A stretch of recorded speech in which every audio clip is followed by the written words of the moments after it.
The rain began the moment she arrived. Vivien Halbrook stood under the crumbling stone arch of St. Ceolfrith's Academy for Sacred Music, her suitcase soaked, her breath fogging the autumn air. The building rose before her like a mausoleum, tall, gray and faceless, with narrow windows that reflected no light. Ivy strangled its surface, clinging like old secrets. She shivered, not entirely from the cold. The iron gate groaned shut behind her, locking with a heavy finality. "Welcome to the Crimson Choir," she thought. The nickname was whispered online among voice students, a reference to the elite, secretive vocal program at Ceolfrith. Only 7 students admitted each year. No recordings, no performances, no real alumni who spoke of it. Vivien had received her letter 2 weeks ago. Hand-delivered, no return address, written on parchment in dark red ink. She had never applied, yet something in her had said yes. Inside, the school smelled of dust and lavender oil. Wax-streaked candelabras lined the walls, flickering unnaturally steady. No lights buzzed overhead. No footsteps echoed from other halls. Silence reigned, thick and listening. The matron who greeted her introduced herself as Miss Corwin, gaunt, elegant, and far too still. Her dress might have been cut in the last century. She offered no tour, only a skeletal hand motion toward the east wing. "Your room is at the end of the hall," she said. "Don't wander. Rehearsal is at midnight. You'll know where to go." Midnight?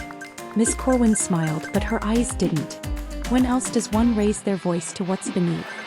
Vivien blinked, unsure if she'd heard right. But Miss Corwin had already turned to vanish down a corridor that seemed to darken as she walked. The room was stark.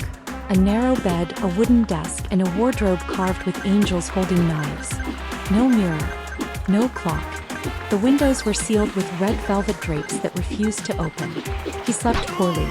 Not because of the storm outside, but because of the voice. Faint, high, and full of something that wasn't pain, wasn't pleasure, but something in between. A single note, held without breath, rising and falling through the walls like a ghost with lungs.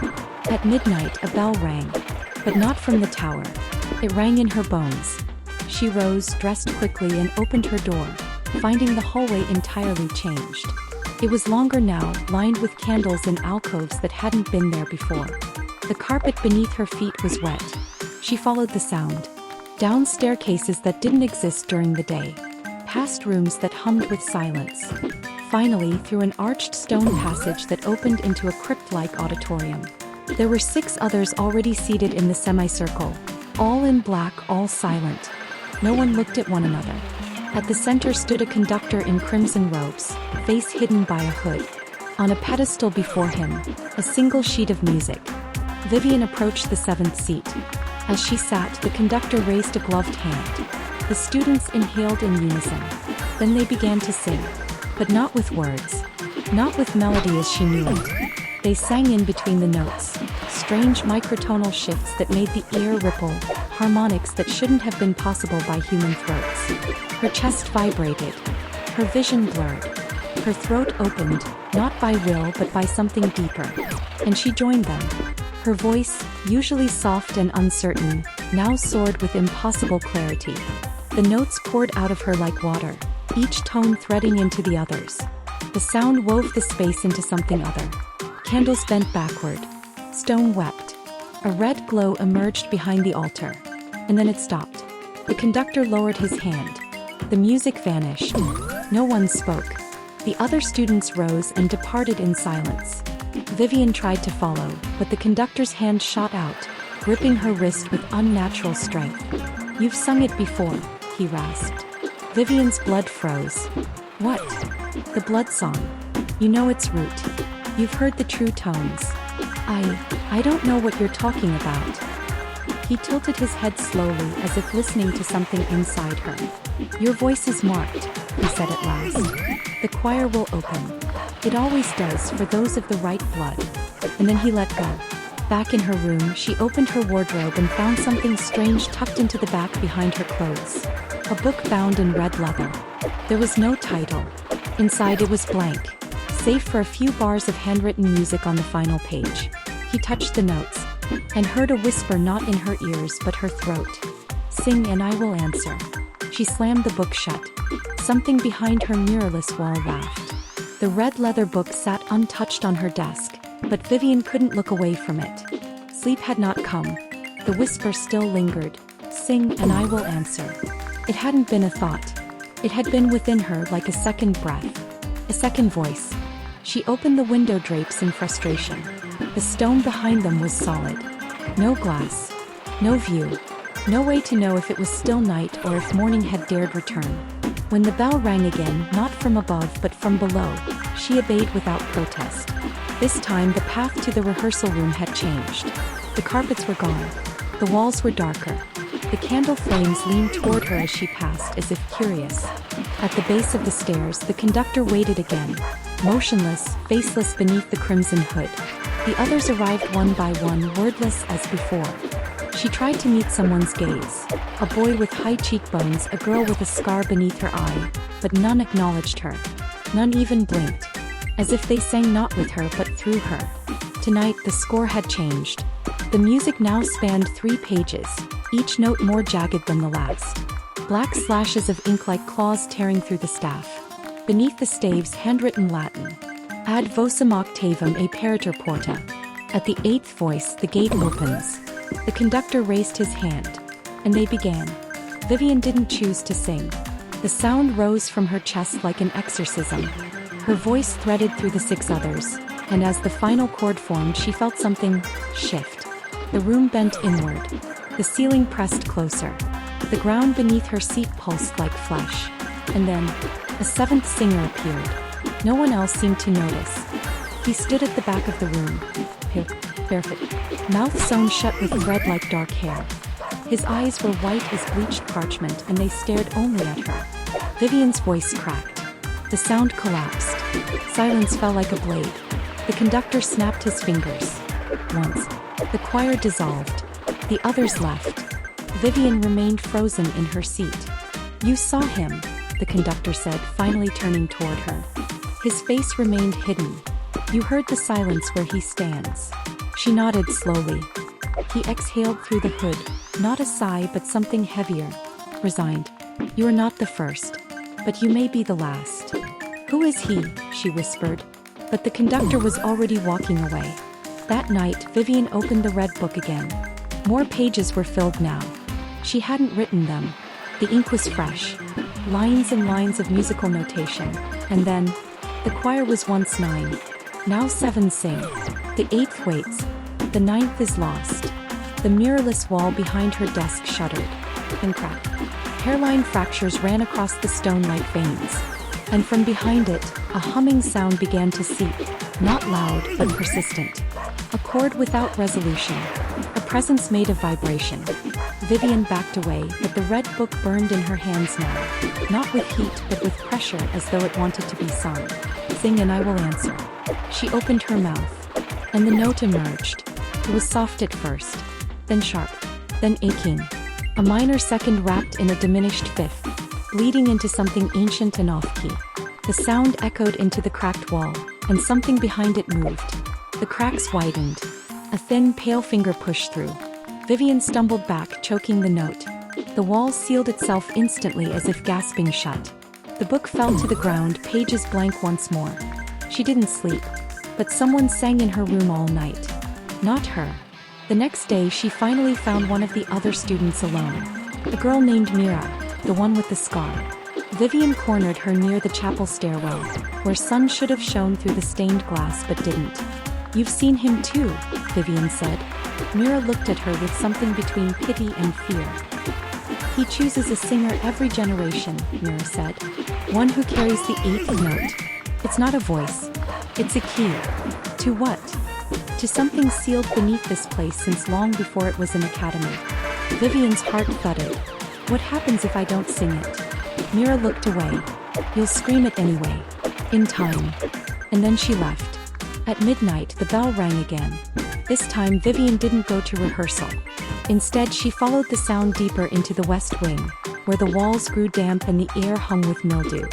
There, behind a tapestry of the Archangel Michael, she found a hidden stair. She descended. The steps narrowed. The air thickened. And at the bottom, a door of black wood, carved with a choir of faceless angels.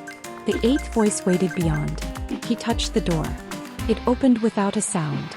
Inside, a circular chamber lined with skulls. In the center, a stone platform atop which rested a music stand, and on it a final page. The music was not written. It was etched into the stone. She approached. Read it. And in her head heard the ninth voice begin to weep. The etched music on the stone was alive. Vivien didn't read it, it read her. Each symbol pulsed faintly, glowing as her eyes moved across them. The notation made no sense, not in any known system. Fractured staves, notes inverted, rests bleeding into crescendos, as if someone had translated the sound of a dying star into music. And yet, she understood it. Not with her mind, but something deeper. Something that remembered. A voice, hers not hers, whispered within her bones. He awaits in the throat of silence. The ninth sleeps within your lungs. Vivien stumbled back, but the door behind her had vanished. The room shifted. The skull-lined walls faded, replaced with a vast, dark hall. Columns of bone rose into shadow. Along the edges, massive pipes jutted from the stone, like pieces of an organ carved from the world itself. Something moved among them, tall, robed, faceless, and singing, but not with sound. The song poured into her mind, images, feelings, ages. Empires burning, oceans splitting, voices turned inside out. The birth of language itself. She fell to her knees. A second figure stepped forward. The pale guest. The same she'd seen during rehearsal. Eyes like milk, lips sewn tight. But now his mouth was bleeding. The threads unraveling. He reached toward her, and with each step, the humming in her chest grew louder. He placed a hand over her heart, and her mouth opened. Vivien screamed, but not from pain, from recognition. The sound that emerged from her was not a scream but a note, higher than any soprano should reach, layered with harmonics that peeled reality back like flesh from bone. And the hall answered. The ninth voice, the one that had been lost, sang back. It had no words, no language, only will. The choir began. Voices from the walls, from the air, from the space behind her eyes. 7 singers, the 8th, her own, and now the 9th, rising like a tide from beneath the stone. Together they sang the chord that cracked heaven. The organ pipes roared, the platform crumbled, and from beneath it a mouth opened.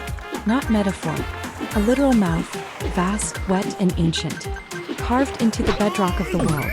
Its teeth were pillars, its tongue was time, and from its throat rose the true song, a sound that unraveled memory, that made her forget her name, her body, her breath. She wanted to flee, but her legs didn't work anymore. They were stone. The voice had claimed her. She awoke in her bed. Daylight, faint and red, spilled through a window that hadn't existed before. Her skin felt wrong, tight, almost stretched. The red leather book was gone. Instead, a new item sat on her desk, a small, sealed jar. Inside it, a severed tongue still twitching. A note beside it read, "The price of silence." At breakfast, the students now looked at her. Not with friendliness, with recognition, as if she had crossed a threshold from which they had already returned, or never returned at all. Miss Corwin served tea. Her hands trembled. "You sang the 9th, she said quietly. Vivien nodded. "It remembers now. It knows the gate is weakening." "What gate?" Vivien whispered. The matron leaned closer. Her voice a rasp. "The one that keeps us on this side of the choir." At midnight there was no bell, and no rehearsal. Only silence. Deep watchful silence. She went to the chapel, now decayed, the wood black with rot. The altar was split. The organ gone. Beneath the floorboards, that same hum, low and endless. Mirror appeared beside her. "It's inside you now," she said. Vivien looked down at her hands. Her fingers had lengthened, her nails grown black. "It's not possession," Mira said softly. "It's resonance. The choir changes those who hear the true song." "I don't want this," Vivien whispered. "No one does. But it remembers the ones who belong. And it never forgets its own voice." Vivien fell to her knees. And behind her a 9th shadow rose. The pale guest stood over her, his lips now undone, his mouth a wound. And when he sang, the walls bled. The pale guest sang, and the world fractured. Not with sound but with unsound, a negative pressure that collapsed breath, memory and meaning. Walls bent. Candles split down their wicks. Time bled backward in brief spasms. Vivien felt her name tear in half inside her skull. Mira screamed. The sound was eaten. Vivien staggered from the chapel. The air outside was crimson. Not sunset, something older, more raw. The sky pulsed like flesh. Trees bowed toward the academy, their limbs broken backward. A low, constant harmony vibrated under everything. A chord with no resolution, no rest. She stumbled through the east corridor, the floor warping underfoot. Her reflection caught in a shattered piece of mirror glass, and she saw not herself but the ninth voice. Its eyes were hers. Its mouth was hers. But inside that mouth, more mouths. A choir of them. In the center of the academy stood the great staircase, which now twisted upward into a spiral of impossible geometry. Stone bleeding light. Carvings shifting in and out of the walls. Figures weeping ink, angels with insect wings, mouths opened in permanent song. At the top waited the conductor, still hooded, still robed in crimson, but now surrounded by 7 thrones, empty. "I know what I am," Vivien said, her voice barely human. "You are not chosen," the conductor replied. "You are remembered." He stepped aside. Behind him, an altar of bone rose from the floor, and on it, the score eternal. A sheet of music written in blood and ash, pulsing with ancient resonance. Notes that rearranged themselves as she looked. The final composition. The one that would finish the song. Or release it. Vivien stepped forward. The room shifted. Became larger. Or she became smaller. The air thickened with voices. Not just hers. Every voice the choir had ever claimed. Some screamed. Some begged. Some only sang. "You may end it," the conductor said. "Or begin it." Vivien lifted her hands. They no longer belonged to her. They were too long, too thin. Veins like ink beneath translucent skin. Her fingers trembled over the first measure. And then, she began to sing. Not the true song. Not the ninth voice. But her own. A melody of dissonance and defiance. Notes twisted with grief. A song of resistance stitched from pain. For a moment, the crimson sky dimmed. The stone organ beneath the world stuttered. And the conductor faltered. "You reject it?" he rasped. "You would deny the return of the first choir?" Vivien stepped back. "I would rewrite it." The altar cracked. The score eternal ignited, not in flame but in white light. A void that consumed the music itself. The thrones shattered. The mouth beneath the chapel screamed, not in rage but in loss. Vivien's voice soared. Notes impossible. Intervals forbidden. A harmony built from silence itself. The academy began to crumble. Not collapse, dissolve. Into dust, into memory, into unreality. And as she sang the final note, she was gone. They found her weeks later. In the ruins of St. Ceolfrith. Alone. Alive. Mouth shut. Eyes open. No one could explain how she'd survived. The other students were never found. The stone was blackened, burned from within. But in the center of the chapel, carved into the floor, was a single symbol. A circle of 9 mouths, one of them sealed. She never spoke again. But sometimes late at night, the nurses swore they heard her hum. A melody no one could place. One that made dogs howl. And babies cry. And old people remember things they'd never lived. Because the choir did not end. It only waits. For the next voice. To remember.